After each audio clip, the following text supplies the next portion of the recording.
Capítulo 17. Aquela sexta-feira foi o último dia de bom tempo do mês. Ao anoitecer, o tempo mudou. O vento começou a soprar de sul para nordeste e trouxe consigo a chuva e depois granizo e neve.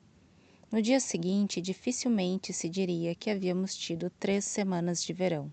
As buganvílias e o açafrão vergavam-se agora às ventanias de inverno.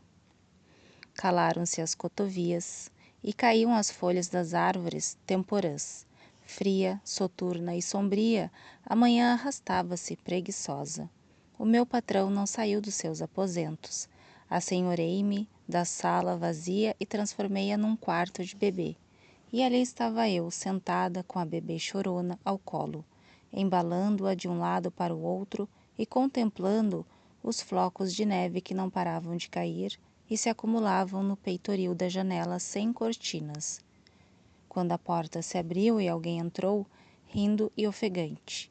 Por momentos a minha fúria suplantou o meu espanto, pensando que fosse uma das criadas. Gritei: "Cala-te! Como te atreves a entrar aqui nesse despropósito? Que diria o Sr. Linton se te ouvisse?" "Desculpa", respondeu uma voz que eu bem conhecia, "mas sei que o Edgar já está recolhido e não me contive." Dizendo isso, a minha interlocutora aproximou-se do fogo, ofegante e com a mão fincada na cintura. "Vim correndo desde o Morro dos Ventos Uivantes", prosseguiu após uma pausa, "sem contar com as vezes que tropecei e caí. Foram tantas que até perdi a conta. Dói-me todo o corpo, mas não te assustes, vai ter explicação, logo que eu possa dar. Por agora, faz-me o favor de mandar preparar a carruagem para me levar a Gimmerton e diz a uma criada que arrume algumas roupas para mim." A intrusa era a Sra. Radcliffe. O seu estado não era para risos. O cabelo caía-lhe sobre os ombros, desmanchado e a pingar. Trazia o mesmo vestido de moça de sempre, mais adequado à sua idade do que à sua condição de senhora casada. Era curto e de mangas igualmente curtas. Na cabeça e no pescoço não trazia nada. O vestido era de uma seda leve e colava-se no seu corpo de tão encharcado que estava. Nos pés, apenas chinelas. Um golpe profundo por baixo de uma orelha, que só o frio impedia de sangrar profusamente. Um rosto empalidecido, arranhado e ferido, e um corpo que mal se aguentava em pé devido ao cansaço, contribuíam ainda para o seu aspecto lastimável. Assim, é fácil imaginar que o meu susto não tivesse passado por completo quando tive a oportunidade de examiná-la melhor. "Minha querida menina", exclamei, "não irá a parte alguma, e não escutarei nada do que me disser antes de ter trocado de roupa, e nem pense em partir ainda esta noite para Gimmerton. Por isso, é necessário mandar preparar a carruagem." "Ai, vou sim", disse ela, "nem que seja a pé. Quanto a mudar de roupa, não ponho objeção. Olha, vê como o sangue corre agora, é o calor do fogo que o atiça." Não deixou que a tocasse sem primeiro ter cumprido as suas ordens. Só depois de eu ter dado as devidas instruções ao cocheiro e mandado a criada colocar algumas peças de roupa numa mala, é que me deixou tratar da ferida e ajudá-la a mudar de vestido. "Agora, Ellen", disse quando terminei as minhas incumbências, "leva a filhinha da pobre Catherine lá para dentro e vem sentar-te perto de mim. Não gosto de vê-la. Não penses que por ter entrado aqui rindo daquela maneira sou insensível à morte dela. Eu também chorei. E muito. Sim, mais do que ninguém. Eu tinha motivos para chorar. Como deves estar lembrada, separamo-nos sem termos nos reconciliado. E disso jamais me perdoarei. Mas seja como for, não vou ter pena dele, desse bruto. Passe-me o atiçador.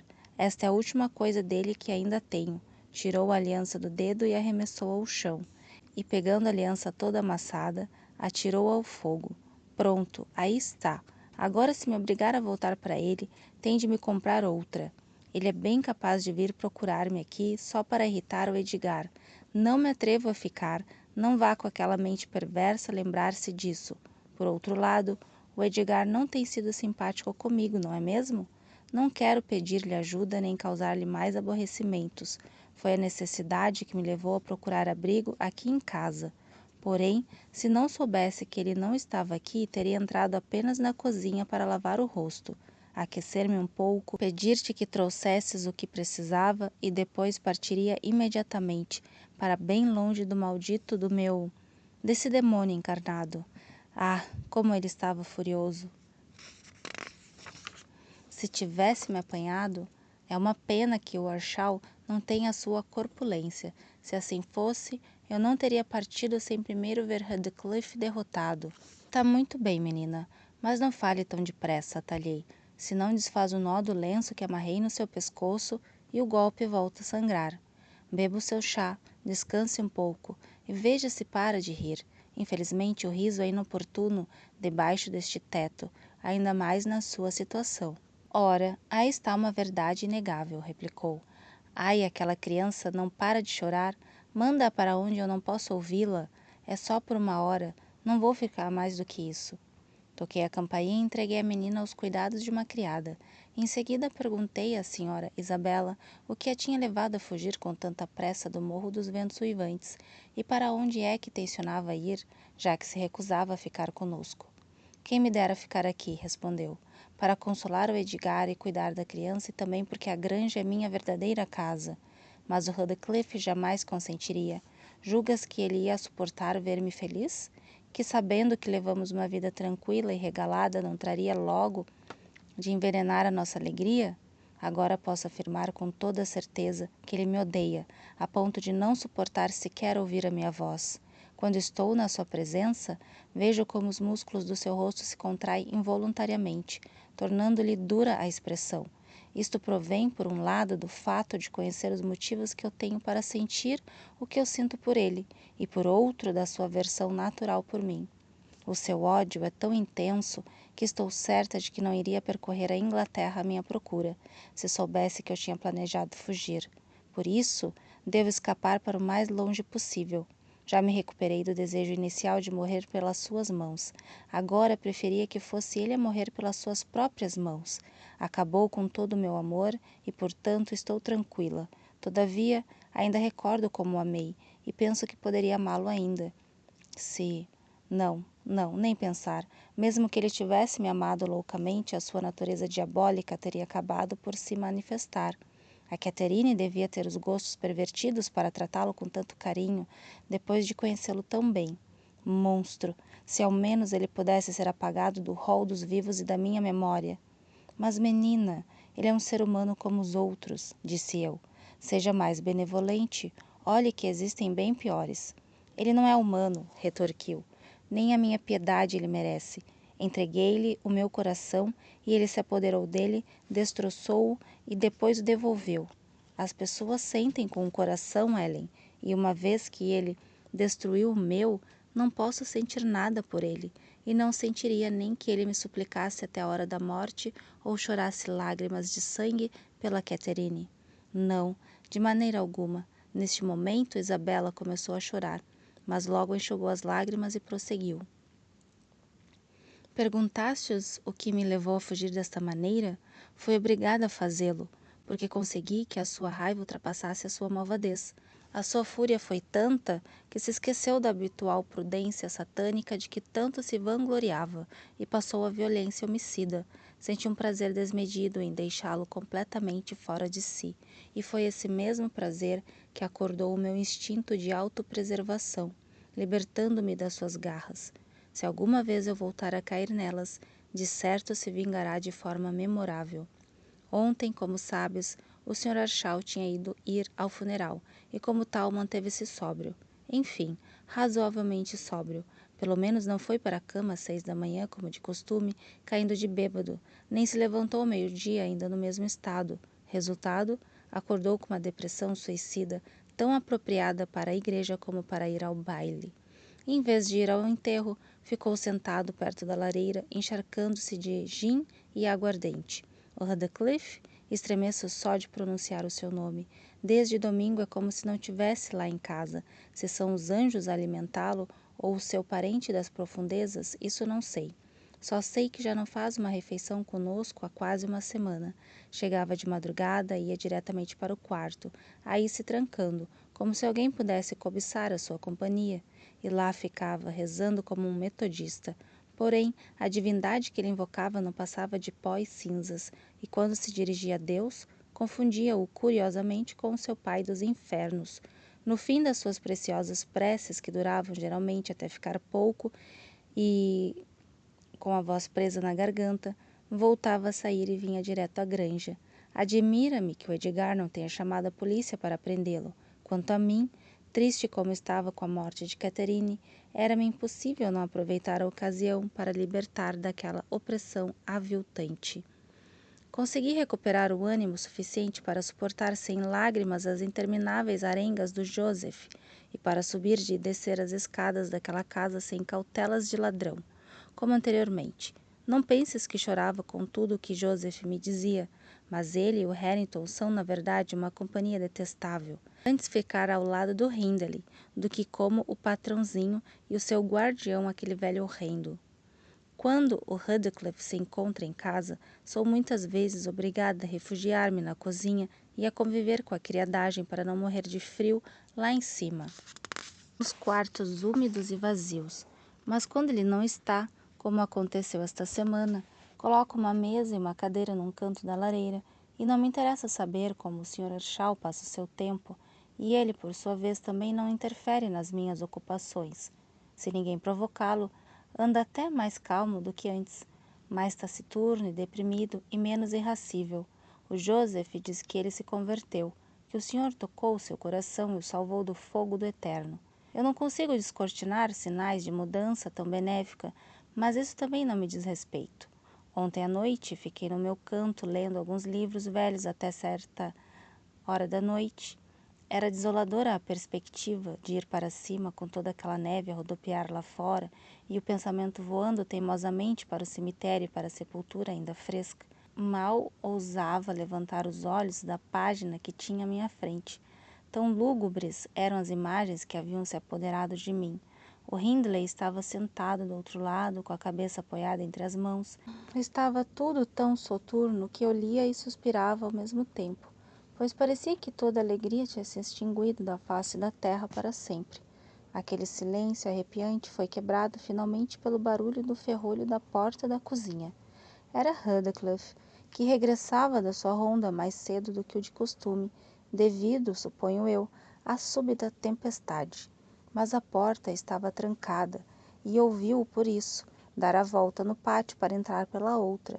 Levantei-me, sem conseguir esconder a minha emoção, o que levou o meu companheiro, que tinha estado a olhar para a porta, a olhar na minha direção. Vou deixá-lo ficar lá fora 5 minutos, comunicou. Não se importa, não é verdade? Por mim, pode deixá-lo ficar lá a noite inteira, respondi. Dê a volta na chave e corra o ferrolho. E o Sr. Earnshaw assim o fez, antes que o seu hóspede alcançasse a porta da frente. Depois veio para junto de mim e sentou-se numa cadeira na outra extremidade da mesa, onde eu estava, deitando-se sobre o tampo e procurando encontrar nos meus olhos um sinal de solidariedade para com o ódio que ardia nos seus, já que havia algo de homicida no seu ódio. Mas o que viu nos meus foi suficiente para se animar e dizer: tanto eu como a senhora temos contas a ajustar com aquele homem. Ou será tão fraca como seu irmão? Já chega o que sofri até agora, retorqui. E bem me agradaria uma retaliação que não recaísse sobre mim. Mas a traição e a violência são uma faca de 2 gumes. Ferem mais o que a elas recorrem do que os seus inimigos. Traição e violência pagam-se com traição e violência, vociferou Hindley. Peço-lhe somente uma coisa, Sra. Radcliffe, que fique quieta e calada.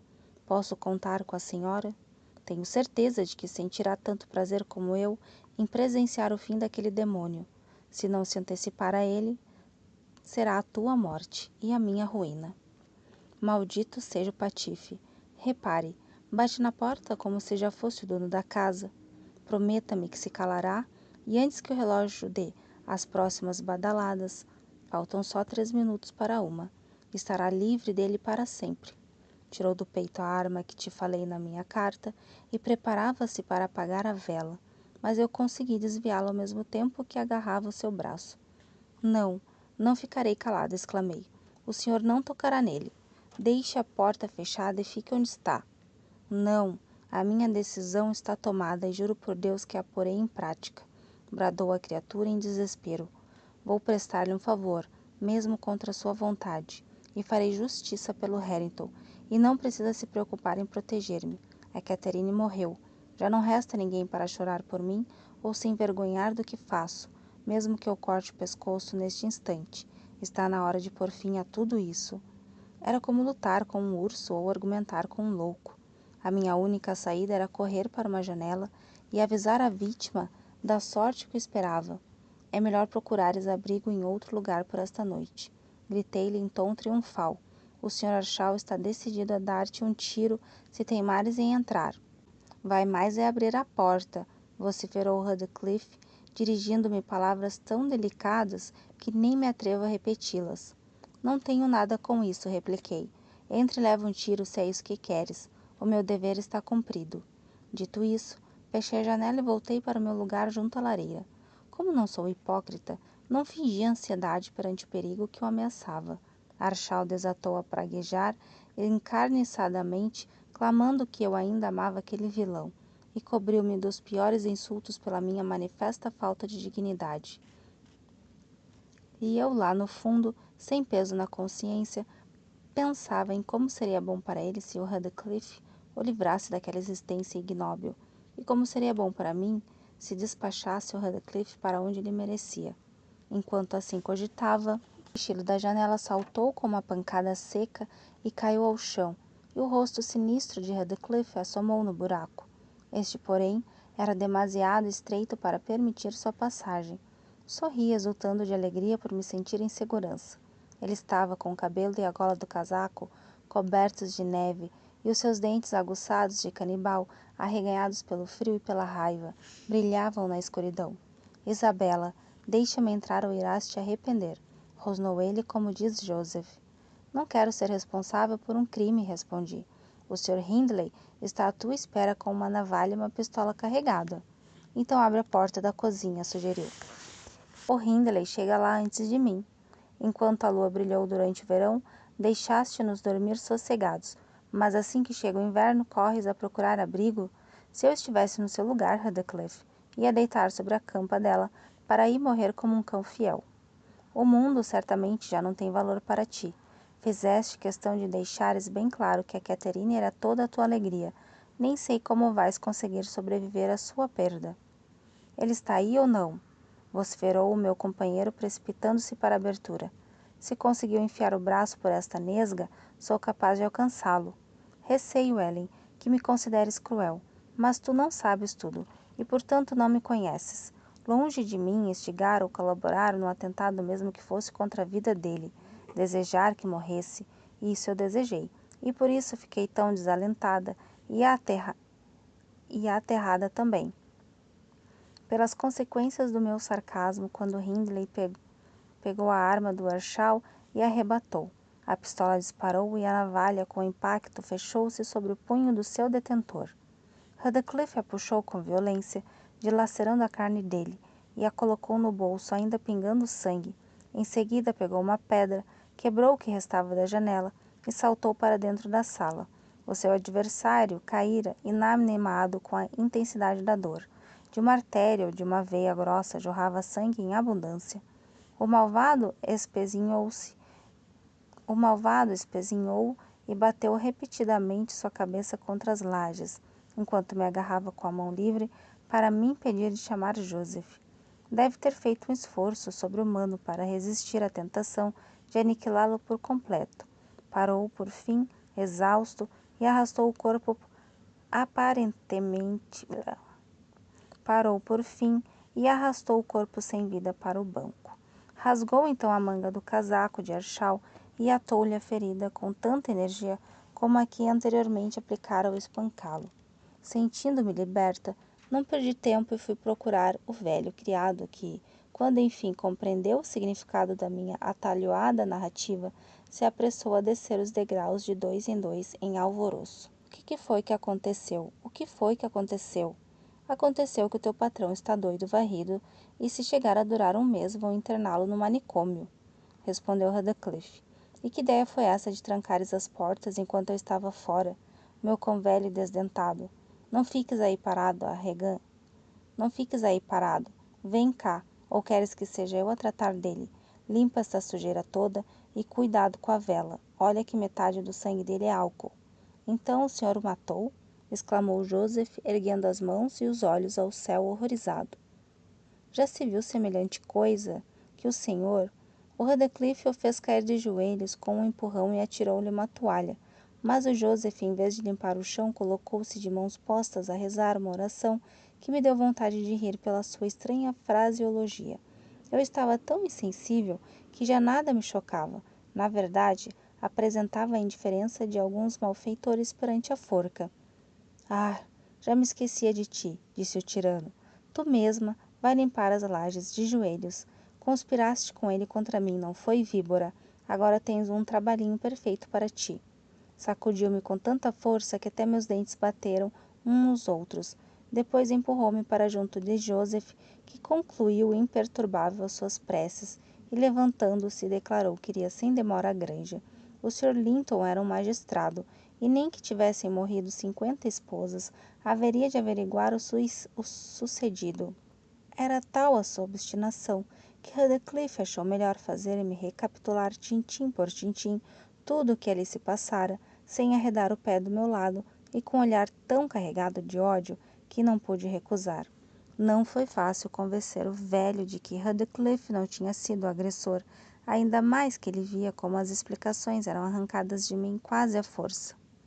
No entanto, Archal não tardou a convencê-lo de que ainda estava vivo. Joseph apressou-se em ministrar-lhe uma boa dose de aguardente, e com isso ele não tardou a recompor-se, ciente de que Archal ignorava os maus tratos que recebera enquanto estava sem sentidos. O Radcliffe o insultou de bêbado e de louco e disse que estava preparado para esquecer tão atroz procedimento, mas que o aconselhava a ir para a cama. Para a grande alegria minha, o Radcliffe nos deixou a sós, após tão judicioso conselho, e o Hindley foi estender-se sobre a pedra da lareira. Subi para o meu quarto, admirada por ter escapado tão facilmente à fúria do Radcliffe. Esta manhã, quando desci por volta das 11h30, o Sr. Archal encontrava-se sentado ao pé do fogo, mais morto que vivo. Quase tão esvaído e lívido como ele, estava de pé encostado na ponta da lareira. Nenhum deles parecia disposto a comer, pelo que eu, depois de esperar até a comida já estar fria, resolvi começar sozinha. Não havia nada que me tirasse o apetite, e era até com certa sensação de gozo e superioridade que olhava para os meus companheiros vez ou outra, sentindo o conforto de uma consciência tranquila. Assim que terminei, tomei a rara liberdade de ir para junto da lareira, passando por trás da cadeira de Archal e ajoelhando-me ao seu lado num cantinho. Radcliffe nem olhou para mim, mas eu, erguendo os olhos, fitei-o demoradamente, quase com tanta tranquilidade como se ele tivesse se transformado numa estátua. A sua fronte, que outrora me parecera tão viril e agora se afigurava diabólica, assombrada por nuvens de tempestade. Os seus olhos de basilisco apresentavam-se mortiços das noites mal dormidas, e quem sabe, talvez do pranto, pois tinha as pestanas umedecidas.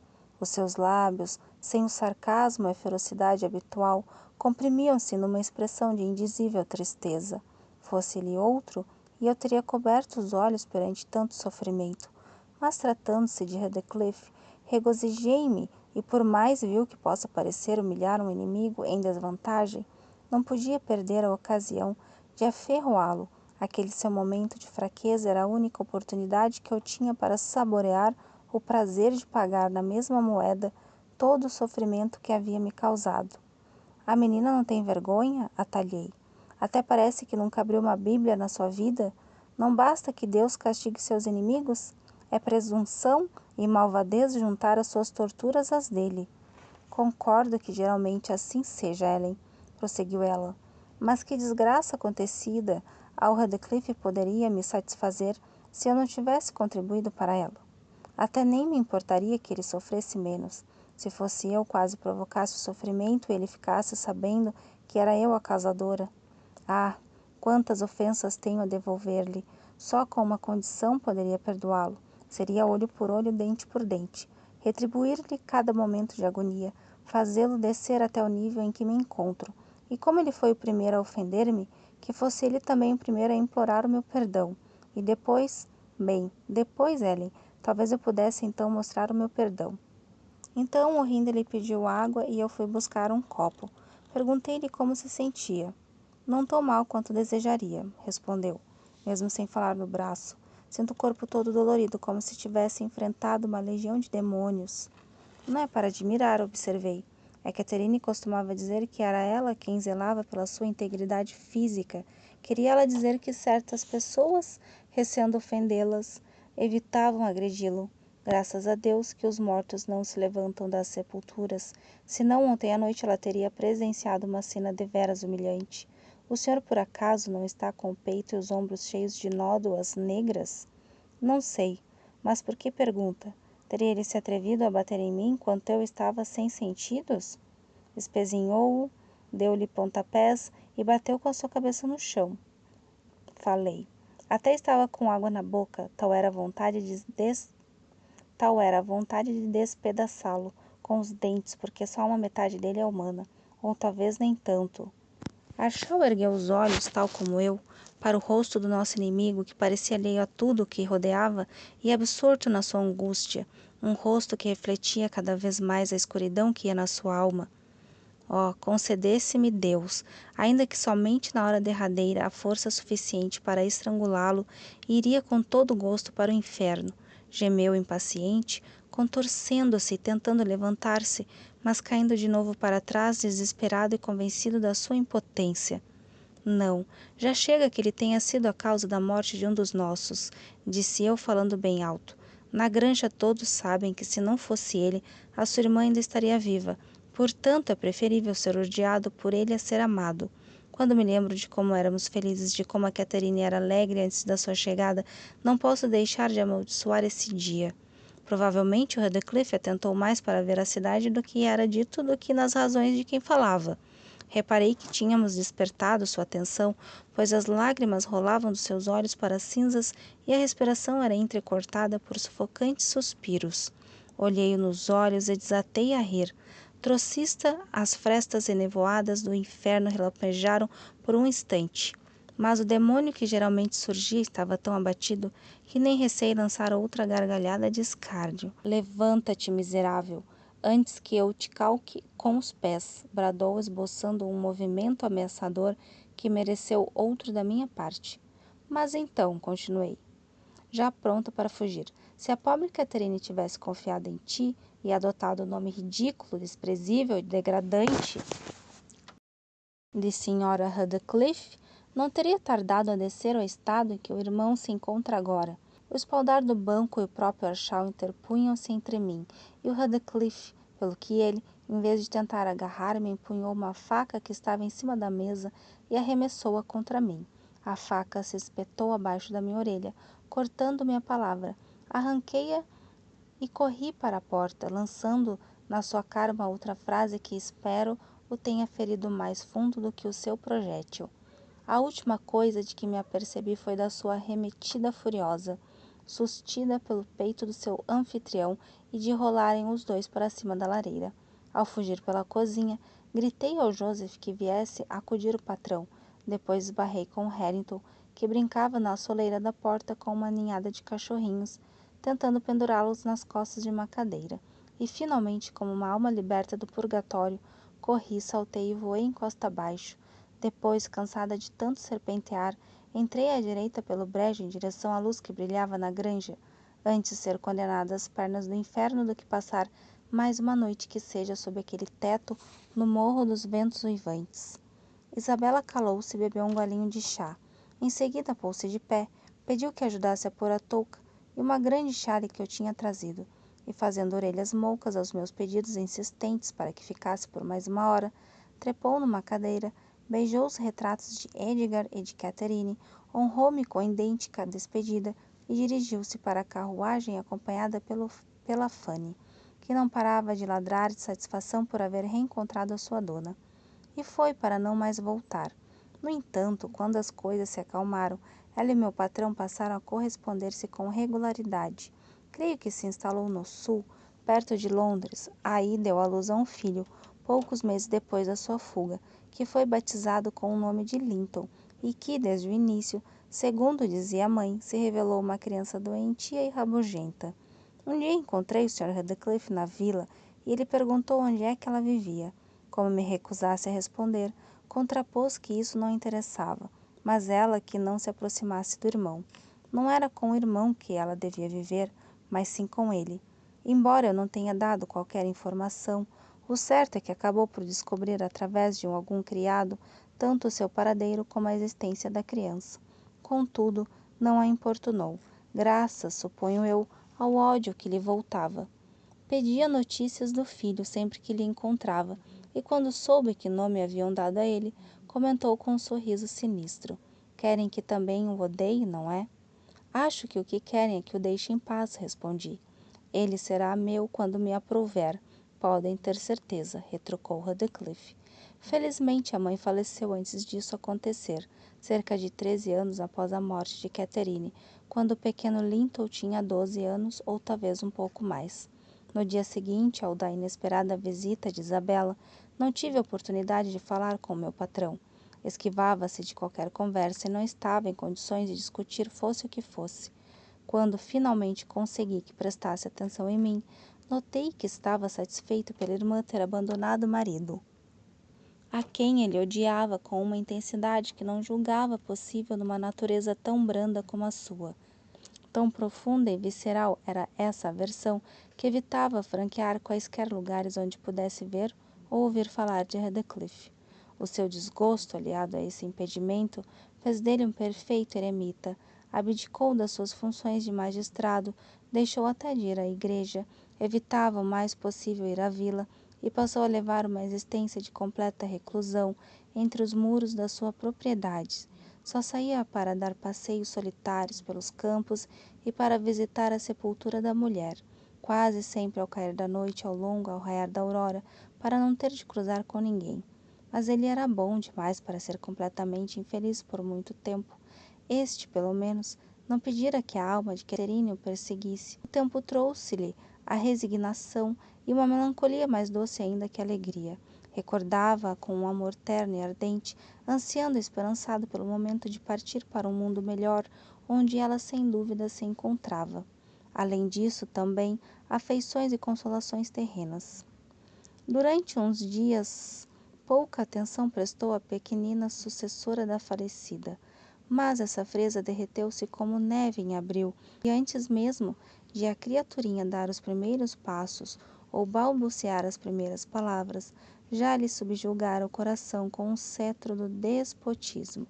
Chamava-se Catherine, mas ele nunca tratava pelo nome completo, tal como nunca havia abreviado o nome da primeira Catherine. Talvez porque Heathcliff tivesse o hábito por fazê-lo. Para ele a menina era Cat, o que a distinguia da mãe, ao mesmo tempo que a associava a ela. O seu amor pela criança provinha mais dessa ligação que dos laços de sangue que os uniam. Eu costumava compará-lo a Hindley, Arshall, mas tinha dificuldade em explicar por que motivo os comportamentos de um e de outro. Ambos haviam sido maridos extremosos e eram dedicados aos filhos, por isso não percebia por que não haviam trilhado um caminho semelhante. Mas o Sr. Lockwood não há de querer ficar aqui a ouvir-me moralizar. O senhor pode julgar por si tão bem quanto eu, ou pelo menos acreditará que o faz, o que é a mesma coisa. A sorte de Arshall foi a que era de prever, e menos de 6 meses foi juntar-se à irmã, na granja. Nunca se soube ao certo qual era o seu estado, tudo o que se soube foi o que me contaram quando fui chamada para ajudar nos preparativos do funeral. Foi o Dr. Kennedy quem veio trazer a notícia ao meu patrão. Ouve, Nelly, disse ele, entrando a cavalo pelo pátio certa manhã. Cedo demais para que eu não adivinhasse logo más notícias. Chegou a nossa vez de chorar. Sabes quem nos deixou agora? Quem? Perguntei alvoroçada. Vê se adivinhas, retorquiu, apeando-se do cavalo e prendendo as rédeas na argola junto à porta. Podes ir pegando a ponta do avental, pois vais precisar. Certamente não foi o Sr. Heathcliff, exclamei. O quê? E tu verterias lágrimas por ele? Admirou-se o médico. Não, não foi ele. Esse é um jovem vigoroso, bem de saúde. Quem foi então, doutor? Insisti impaciente. Foi Hindley Arshall, teu amigo de infância, respondeu. E meu amigo íntimo, se bem que ultimamente levasse uma vida desregrada demais para o meu gosto. Ora, vês, não te dizia que havias de chorar? Mas consola-te, morreu sem atraiçoar a sua natureza, bêbado como um lorde, pobre rapaz. Também me faz pena, um velho amigo deixa sempre saudades, mesmo quando era capaz das piores trapaças que se possa imaginar. E a mim, pregou-me bastantes. Parece que andava pelos 27 anos, a tua idade, Nelly. Quem diria que tu e ele nasceram no mesmo ano? Devo confessar que este golpe foi mais duro do que o choque causado pela morte da senhora Linton. Assaltaram-me velhas recordações. Sentei-me a chorar na soleira da porta como se da morte de um parente se tratasse, e pedi ao médico que chamasse outro criado para levá-lo à presença do patrão. Não conseguia deixar de fazer-me a seguinte questão: teria a morte sido natural? Por mais que tentasse evitar, esta ideia não me saía da cabeça, e era de tal modo persistente que resolvi pedir licença para ir ao Morro dos Ventos Uivantes, prestar as últimas homenagens ao defunto. O Sr. Linton mostrou-se relutante, mas evoquei com eloquência o abandono em que o Sr. Arshall devia estar e afirmei que o meu ex-patrão e meu irmão de leite tinham tanto direito aos meus serviços como ele próprio. Além disso, lembrei-lhe que o filho de Hindley, o pequeno Harrington, era sobrinho da sua falecida mulher e que, na ausência de parentes mais próximos, era ele quem deveria criá-lo. Deveria também, ou melhor, tinha de averiguar também em que situação se encontrava a propriedade e tomar conta dos negócios do cunhado. Não se encontrando em condições de tratar de todos esses assuntos naquela altura, o Sr. Linton encarregou-me de ir falar com o tabelião e acabou por me deixar partir. Esse tabelião era o mesmo de Arshall. Fui à vila e pedi-lhe que me acompanhasse, mas ele abanou a cabeça e aconselhou-me que deixasse Redcliffe em paz, pois se toda a verdade fosse descoberta, ficariam sabendo que Harrington estava praticamente na miséria. O pai morreu cheio de dívidas, declarou. A propriedade está toda hipotecada e a única esperança do herdeiro natural é apelar para a companhia e benevolência do credor. Ao chegar ao morro, expliquei que estava ali para me certificar de que tudo o que era necessário estava sendo feito. Joseph, que parecia bastante pesaroso, mostrou-se satisfeito com a minha presença. Quanto ao Sr. Redcliffe, disse que não achava que minha presença fosse necessária, mas que se quisesse podia ficar e tratar dos preparativos do enterro. O que ele merecia era ser enterrado numa encruzilhada, sem cerimônia religiosa nem nada, afirmou. Ontem deixei-o sozinho 10 minutos e, nesse intervalo, trancou as 2 portas para eu não poder entrar e bebeu durante toda a noite, no firme propósito de se matar. Hoje de manhã tivemos de arrombar a porta da sala, quando ouvimos resfolegar como um cavalo. O encontramos estirado no banco. Podíamos tê-lo esfolado ou escalpelado, vivo que não perceberia nada. Mandei chamar o Kennedy, mas quando ele chegou, o animal já tinha esticado as pernas. Estava morto, rígido e gelado. Hás de convir que não valia a pena incomodar-me mais por sua causa. Joseph confirmou a descrição, mas resmungou. Seria melhor que tivesse ido ele buscar o médico. Eu ficava aqui cuidando melhor do patrão. A verdade é que ainda não estava morto quando eu saí de casa. Insisti para que o Sr. Arshall tivesse um enterro digno. Redcliffe disse-me que fizesse o que entendesse, mas que não me esquecesse de que era do bolso dele que saía o dinheiro para as despesas. A sua atitude manteve-se fria e distante, sem denotar alegria nem tristeza. Se alguma emoção exprimia, era a satisfação cruel de haver alcançado uma vitória difícil. Uma só vez detectei nele um certo ar triunfal, precisamente quando estavam levando o caixão.